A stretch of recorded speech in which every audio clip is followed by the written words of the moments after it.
All right, Shalom. Shalom. All right, we want to give all praises to Yahweh, Ba'ashem, Yahweh Shai, Ba'ashem, Rakakudash. Double honors to the apostles and elders, a great millstone and rule well. Peace and blessings, salutation to the elect. All right, with a great millstone Dallas camp. We got the main camp behind us. We just decided to come over here and do a side lesson, okay, about all the stuff that's taking place in the world right now, man. Okay, you have this coronavirus, man, going around, and Trump had did like a little press conference a couple of days ago, basically downplaying it, man. You know, he's sitting here trying to feed the American citizens comfortable words, man. You know, when their actions say another thing, man. They're taking all these precautions and stuff. Okay, you had a state of emergency in San Francisco, man. Okay, the city's getting prepared to take you know, necessary precautions when dealing with this coronavirus, man. So it's about to pop off, man. Okay, so Donald Trump is feeding these people, man, false hope, man. You know, and it's happening everywhere around the world, man. And now it's coming to America. This is 1 Thessalonians chapter 5, verse 3. Yeah. Well, I'm going to start at verse 2. Might as well start at the top. 1 Thessalonians 5:1. But of the times and of the seasons, brethren, ye have no need that I write unto you.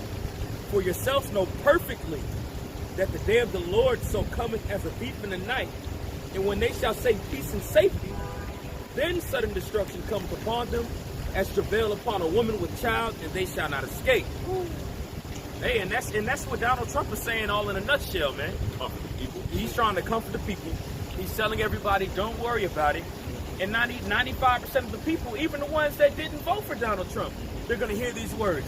Because at the end of the day, they're going to blow over it, and they're going to think it's something just like Ebola, swine flu, and such. When none of those diseases were really pandemics. Yeah. This is really a pandemic right now, and what makes it worse is that it's being made known around the world. But you got this man out here, now don't worry about it, it's all good. Okay, cool. The scriptures say when they say peace and safety, then sudden destruction shall come. Yep. And we see all the things taking place right now, man. Destruction is nigh, knocking at the door. Man. You got it. Well, you don't have to, man. That's right. But I got a news article going into it, man. This is from ampproject.org. It says Donald Trump is trying to downplay coronavirus, but the crisis is threatening his one political asset.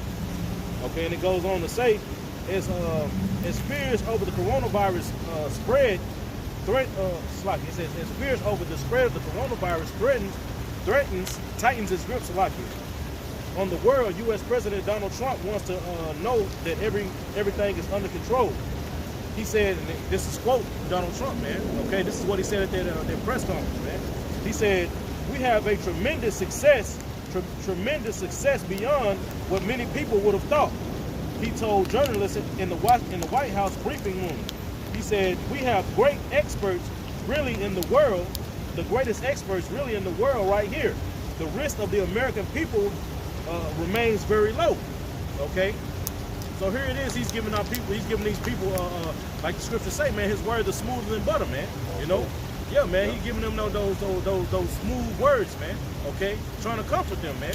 When there's no comfort that's coming to this place, man, only destruction. You know, and it's happening everywhere in the earth right now, and it's about to happen to America, man. Okay, people walking by living comfortably. On my way up here, man, I seen some people walk by just while brothers was going in about destruction, man. Just laughing and hee-hee and ha-ha, man. You know? But like I said, like the brother read in 1 Thessalonians, hey, man, it's going to catch you like a thief in the night, man. That's right. You know? That's right. I got a quick precept. Unless you want to have more. This is Luke chapter 21, starting at verse 34. It says, "And take heed to yourselves, lest at any time your hearts be overcharged with surfeiting and drunkenness and cares of this life, and so that day come upon you unawares. For as a snare shall it come on all them that dwell on the face of the whole earth. Watch ye therefore and pray always, that ye may be accounted worthy to escape all those things that shall come to pass and to stand before the Son of Man." And those people are the ones that surfeiting, drunkenness. The Lord is telling us not to be that way. That's why I wanted to bring it out, though, because these are the people who the Lord's hammer is going to hit, or his right hand is going to hit, I should say, man. Walking around, laughing, lollygagging, as if there's no care in the world. I mean, we're in the center of downtown right now where there's a lot of drunkenness and surfing going on. Yep. Okay, this is literally the same spirit of those ancient men that were in I can't really say the name it was where it was at, but when Noah was prophesying and preaching, that was the same spirit that they was in, man. And what had happened? Suddenly that rain came, man. And just because it says suddenly doesn't mean it's going to be tomorrow or next week. It could be, you know, but just know that it's going to come soon, man. Suddenly means in an instant, it means soon. Okay, and it's a lot more sooner today than yesterday. But only the men of the Lord are going to be the ones that are out there on their watch, as Yahushua commanded us to do, man. Yahushua ain't going to send his angels to come down and take his men out of sleep in the night, because those are the men that are measuring out the time diligently within themselves, as the scriptures say, man. That was all I had on that. He's reading about the coronavirus. You can't forget about, y'all say it's just a story that happened in Egypt. Yeah, it's a story that happened in Egypt, but it was an actual story. It says the plagues of Egypt in the story of the Bible of Exodus are 10 disasters inflicted on Egypt by Yahweh, the power of Israel, in order to force the Pharaoh to allow the Israelites to depart from slavery. So this is all about what the Most High wants. This is biblical, man, the things that's happening. Man. That's right. So he coming to get his people, the elect of his people, out of this polluted ass place from the modern day Pharaoh, man. That's what y'all fail to understand, man. Yep. And the modern day Pharaoh is a so-called white man. Gone, the water. And that's right, the modern day Pharaoh is the so-called white man. That's right. That's right. All right, that's it on that one. You know, that's it on that place. Did you have more on that article, bro? Yeah, let's see what more. It's right. Unless you have more appreciation. No, that's just a little paragraph, but that's why the Most High is telling Israel. But go ahead. Okay, come. It reads on. It says, but as he uttered these reassuring words and revealed, he had Vice President Mike Pence in charge of the situation. News was breaking on the other side of the country about the first sign of a possible breakout. That's right, man. And that's over there in Los Angeles. Yep. Okay, and the thing about it is, they're not talking about it was pretty much given by a Goop or a Moabite. This person just randomly caught it, man. Yep. Which goes to show you at the end of the day, that, I mean, we all know that this is Esau being the sword, and one operation of warfare that he uses is biological warfare at that, man. So these are all chemicals that he's making within his labs, but this is still all done by the Heavenly Father.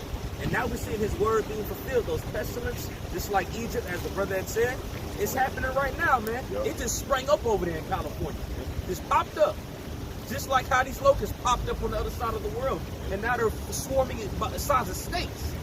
This is all works that's done by the Most High, man. Yep. Bro, we was talking about that on the way from the store, man. That's you know what I'm saying? You guys, bro, think about that. A swarm of locusts that's as big as the state of Texas with the coronavirus. Come on, bro. Man. Just swarming.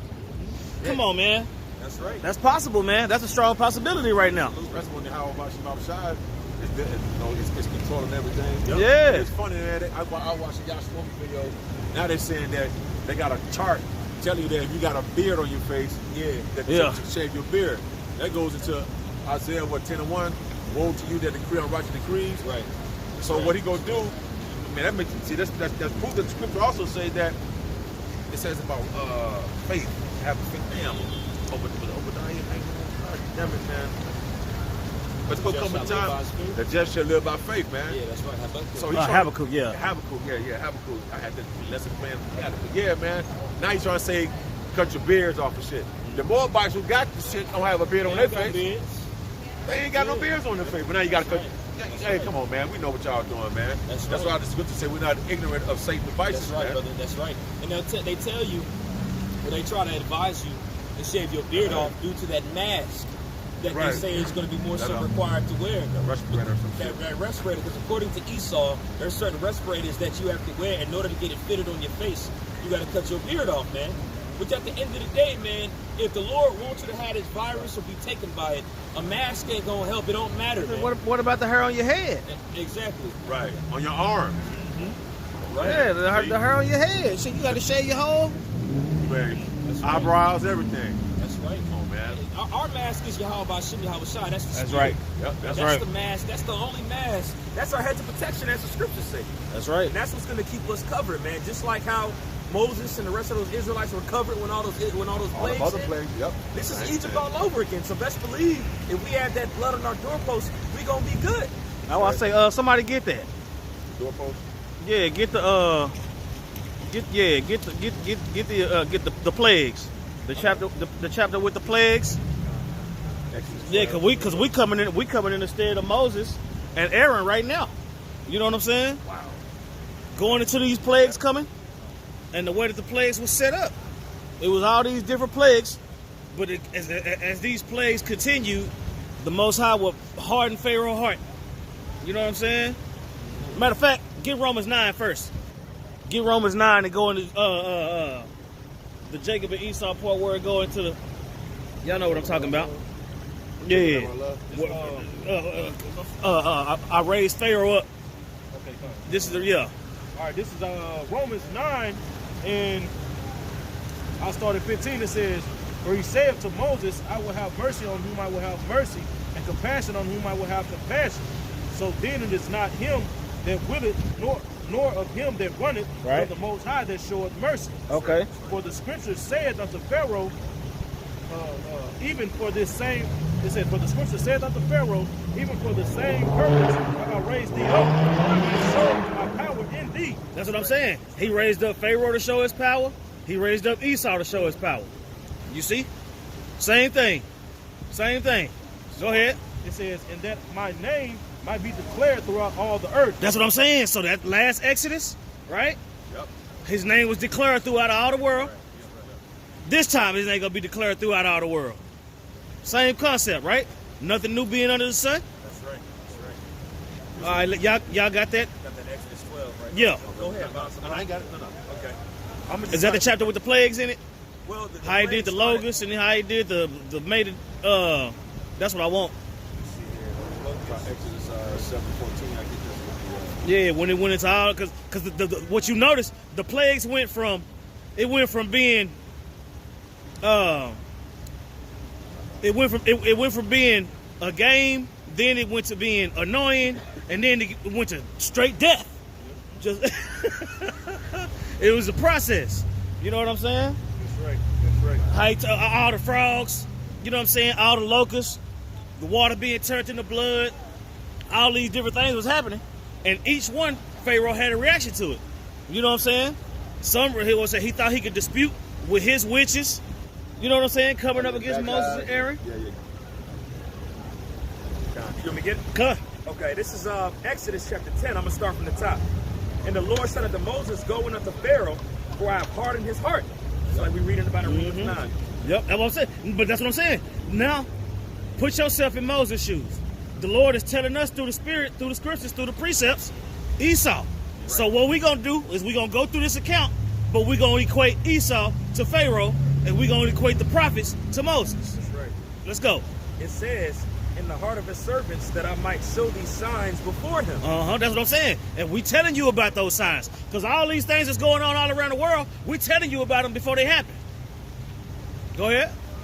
"And that thou mayest tell in the ears of thy son and of thy son's son." No, spread it from generation to generation. That's what I'm saying. This is gonna be big. Right? This is gonna be epic. You know what I'm saying? Like when the Lord told Noah, he said, "Noah, I need you to build a boat." He told him what he was gonna do. That's what I'm saying. The Lord told us what he's gonna do through the scriptures. Thermonuclear destruction. There's people that don't believe that thermonuclear destruction is in the Bible. Right. But it is. Go ahead. John, it says, "What things I have brought in Egypt, and my signs which I have done amongst them, that ye may know how that I am Yahweh." That's what I'm saying. So that's what I'm saying. So the Lord is finna show his power. He's having us declare, he's having us herald in Yahushua and the angels, man. Right. Go ahead. That's right. "And Moses and Aaron came unto Pharaoh and said unto him." That's what I'm saying. So we, as the prophets, the hopeful elect, we coming to Esau, telling them what? It says, "And said unto him, Thus saith the Lord God of the Hebrews, How long wilt thou refuse to humble thyself before me? Let my people go, that they may serve me." That's what I'm saying, and that's what we're saying. That's what we're saying, because Esau's trying to push this chip, and we that damsel out in the field that's crying out that we already betrothed. We already got somebody. That's right. That's right. We already got a power. We already got a Lord. Go ahead. God, verse 4. Else if thou refuse to let my people go, behold, tomorrow will I bring the locusts into thy coast. That's what I'm saying. So you got the locusts. That's a plague. You see? And the locusts going on right now. If anybody want to look up the word plague real quick, that'll be dope too. Gone. And they shall cover the face of the earth. And they shall cover the face of the earth, man. Locusts covering the face of the earth, bro. That's a lot of locusts. That one cannot be able to see the earth. Man. And you said it was a lot of locusts. When you look at it right now, the size of these swarms are the size of particular states. And they're traveling in miles within short amounts of time. And what are they doing? They're eating vegetation. That's what locusts do. Right. And that's one of the plagues that the Lord sends, the locusts. He sends them to eat things. And a lot of these things that the locusts are eating is stuff that gets exported out to these different countries. So this definitely goes to the plagues that the brothers are looking up right now. And that's ultimately going to aid to leading in a famine. You know? God. That's what the Lord does. Hey, you read about it in Ezekiel 14, where he says that he will send his 80 judgments before the destruction comes to judge the earth. One of them being plagues, pestilence, famine, and noisome beasts. I'm sorry, pestilence, the sword, famine, and noisome beasts. And we definitely see two of them right now, man. Yep. The sword, and then we see those pestilence. Okay, so the Lord is definitely working right now, and it was done before, which is what we're reading about. I'm telling you, man, if them locusts get a hold of that corona, it's gonna be a problem. That's right. That's right. It's gonna be a problem. Go ahead. It said plague. Oh no, it said what does the word plague mean in the Bible? Anything that afflicts or troubles, calamity, scourges, any contagious epidemic disease that is deadly, bubonic plague, and form a nuisance, annoyance, Bible of any virgin calamity sent down as divine punishment. Exodus 9:14. Now watch the progression. Right. Watch the progression of the plagues. You know what I'm saying? How we always use the analogy, how the scriptures talk about how a woman travail. You know what I'm saying? The birth pains. Right. Let's watch. Nah.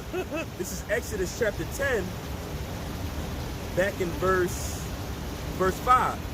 And they shall cover the face of the earth, that one cannot be able to see the earth, and they shall eat the residue of that which is escaped, which remaineth unto you from the hail, and shall eat every tree which groweth for you out of the field. Now keep in mind, man, the Lord is telling Moses it's through the Spirit, right?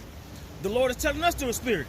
So when the Lord tells you something, you're going to make sure you fulfill his will. You're going to make sure you do what he say. So he's telling you what's going to happen, but what that does is that builds up confidence because the power is dealing with you. That's right. You know what I'm saying? You're getting instructions straight from the source. That's right. You know what I'm saying? He didn't wait until Moses was asleep to seal his instructions.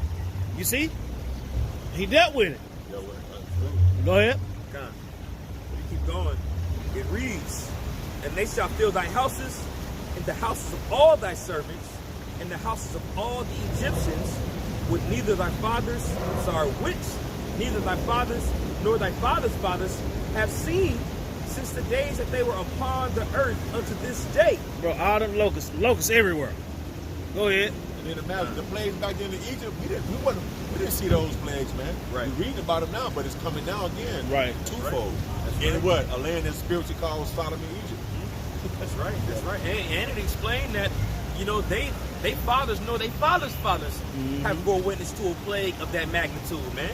So how much more can you add that to the worst time period that the earth is getting ready to bear witness to? That's right. Okay, because we read earlier that their sons' were going to know about these things that had taken place in Egypt. But now since we know about that and we hear that, we resort back to what had taken place in Egypt, and we see that and measure it to what's going to take place here now, except way worse, man. So even our fathers' fathers, Right. which is around this time, ain't even bore witness to what's coming right now, man. It's going to get bad. I'm going to keep reading. Come. When you keep reading, it says, and he turned himself and went out from Pharaoh. And Pharaoh's servant said unto him, how long shall this man be a snare unto us? Let the men go that they may serve the Lord their God. Knowest thou not yet that Egypt is destroyed? That's what I'm saying. See? That plague triggered a reaction. You know what I'm saying? He like, man, you know what, man? Bro, just let them go, man. They done tore up everything, man. Right? Yep. Keep reading. God. And Moses and Aaron were brought again unto Pharaoh, and said unto him, go serve the Lord your God, but who are they that shall go? And Moses said, we will go with our young and with our old, with our sons and with our daughters, with our flocks and with our herds will we go, for we must hold a feast unto the Lord. And he said unto them, let the Lord be so with you, and I will let you go, and your little ones look into it, for evil is before you. Now I want to go down to. Go on. Okay, well, it's a little actually, it's right after it. It says in 11, not so, go now, ye that are men, and serve the Lord, for that ye did desire, and they were driven out from Pharaoh's presence. And the Lord said unto Moses, stretch out thine hand over the land of Egypt for the locusts, that they may come up upon the land of Egypt and eat every herb of the land, even all that the hail had left. Yep. I'm sorry. No, go ahead. So you remember when you go into these different plagues, it was hail that was sent down, man. Mm-hmm. Okay? And that hail devoured everything. A lot of these are called the devourer. When you look into it, when you go into the judgment of a land that doesn't pretty much do what the Lord wants, right. he considers these things being the devourer. And one of the devourers is hail. All right? And when now that hail comes, what comes after it is called blasting. Where a lot of stuff is scorched, all right, and it's withered away. So there was already a small residue of vegetation that was left over. Okay, so the Lord has sent those locusts to devour all the rest of that up, man. Because Pharaoh continued to harden his heart. Just like you got Esau that's likened unto Pharaoh right now in America, which is likened unto Egypt. Okay? That's right. That's right. It says, verse 13, and Moses stretched forth his rod over the land of Egypt, and the Lord brought an east wind upon the land all that day and all that night. And when it was morning, the east wind brought the locusts. And the locusts went up all over the land of Egypt and rested in all the coast of Egypt. Rested. Yep. Man. Come in for one day. After they ate, they was chilling. Yep. You couldn't even go outside. Man, Yeah. the food was gone and they still resting, chilling, man. Right. You know that's got to be divine intervention right there. And it rested. After they ate. It said, very grievous were they. Before them there was no such locust as they. Neither after them shall be such. That's what I'm saying. A special kind of locust. Man, right. You know what I'm saying? A locust designed strictly for. That's just like how in Sirach 39, that there be spirits created for vengeance. Right. Those locusts was created for vengeance on Egypt. Right. That's right. Go ahead. God. It says, and the locusts went up, already read there, verse 15, and they covered the face of the whole earth, so that the land was darkened, and they did eat every herb of the land, and all the fruit of the trees, which the hail had left. And there remained not any green thing in the trees, nor in the herb of the field, through all the land of Egypt. That's what I'm saying, man. Desolate. Yep. Hey, Desolate. Those Hamites catching over there too, right, with the locals. Mm-hmm. Yep. Egyptians. Egyptians, eating up all their crops, man. That's right. That's right. What's the next plague? You go It to says, I got something. Well, I got to just land back Bring here it about up. the locusts, man. Yeah, bring it up. Okay, this is I looked it up, man. In Google it says locusts are a collection of certain species of short-horned grasshoppers. And I'm gonna get straight to it. It says these insects are usually solitary, but under certain circumstances they become more abundant and change their behavior and habits. That's what I'm saying. When the Lord put the spirit on them. That's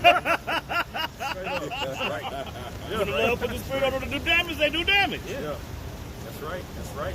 Hey, the next plague was darkness. You want to read Let's it? get it. Let's get it. Let's get up. Hey, let's get it. I got frogs. Let's go to the camera right now. Con, this is You know we ain't gonna get nothing in the main camp. They thick over there. Hey, we got the brothers from Mississippi in town, man. Call all y'all about y'all shot. They got her safe, man. Y'all swimmer made it back to the West Coast safe too. Come. Everybody safe travels. Call all y'all about y'all shot. That's right. This is Exodus chapter 10, verse 21. And the Lord said unto Moses, stretch out thine hand toward heaven, that there may be darkness over the land of Egypt, even darkness which may be felt. But that's what I'm saying. You see how the Lord putting the spirit on Moses to do these things? Stretch out your hand over this. Stretch out your hand over that. Fast forward to times today when you see it in the movies. Right? What Magneto do? He put his hand, he stretched his hand forth, shit happened. That's right. You know what I'm saying? Superman, same thing. All the X-Men and all that old stuff, all that come out the scriptures, man. Yep. Go ahead. Hey, and it says that the darkness may be felt, bro. So, You know, you ever been in Said it such last night. thick darkness where you can't see nothing in front of you to Pitch the black. point where you feel like you're devoured in that stuff, man? Man. You know, like when electricity comes off at your house at night, when you can't see anything or in the basement, that's how the whole land of Egypt was. You know? No, I remember one time I had drank a little bit too much. You know what I'm saying?